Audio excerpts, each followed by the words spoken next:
Good afternoon, patrons of Griffith Observatory. We are about to get our 1220 Tesla coil demonstration started in the Hall of the Eye. Okay, it's going to be a little bit loud, but it's going to be okay. I'm going to give you a countdown in 3, 1.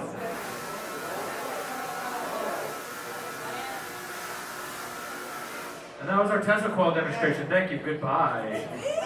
No, in all seriousness, I can't let this go off the entire time. It is old, it has broken down before, so I'm going to let it go off in bursts. I'll talk a little bit. At the end, I'll do a longer burst. I'll give you plenty of warning for that.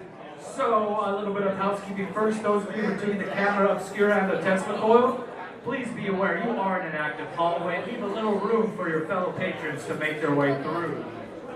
Okay, now that we've got through the boring stuff, let's go ahead and see it again.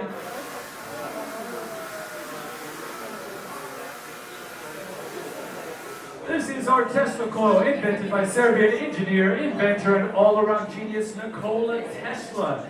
He's credited with many of our modern technology, that includes radio, as well as our current electrical grid system known as alternating current, or AC. Also for the induction motor, which is an electric motor, which is what Tesla Motors is named in homage to. Now, what this is a demonstration of wireless electricity.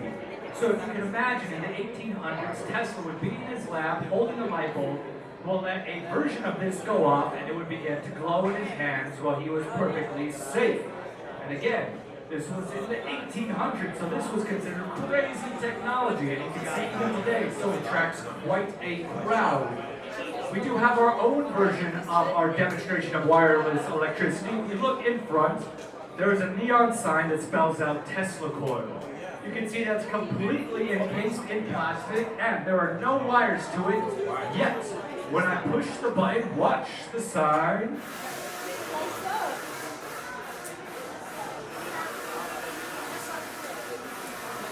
You can see that it glows. So yes, it is receiving wireless electricity. And it would potentially charge your phone as well as disrupt anyone's pacemaker, giving them a really bad day. However, if you notice in front there is a metal cage. That is known as a Faraday cage, and it's grounding the electricity coming out of the Tesla coil. So it's taking about 120 volts out of the wall, goes into those silver primary coils, inducted into the copper secondary coils, where it exits atmosphere at about 500,000 volts, but very low voltage. Now, most people think the electricity are just those pretty purple arcs you see coming out of the sphere at the top like this.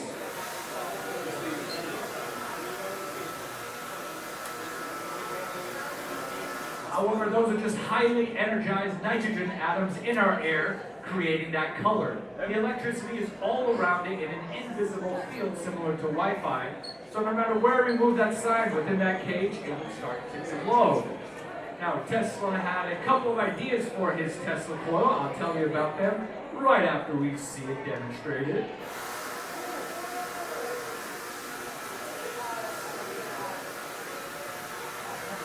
Tesla had 2 ideas for his Tesla coil. He wanted to provide wireless electricity to the entire world. His first idea was to construct a large version of this and charge the ionosphere. That's a layer of the atmosphere that can conduct electricity. Now, he was so far ahead thinking the ionosphere hadn't been discovered yet.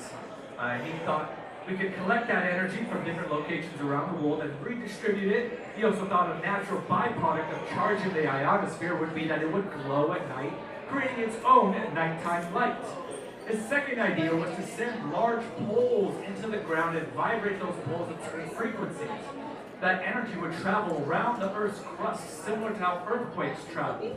And then we would collect that mechanical energy wherever we were and convert it into electricity, thus making the Earth its own giant natural conducting wire.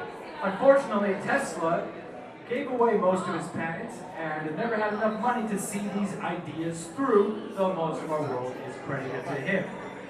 Now that we know a little bit about Tesla and the Tesla coil, I'm going to let this go off for that longer burst. Now is a great time to bring out your phone. I only ask that you please turn off your flash, that way you don't ruin everyone else's Instagram post.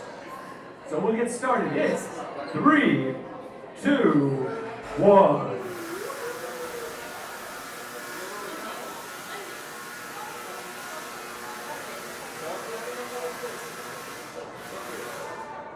Thank you, and enjoy your day at Griffith Observatory.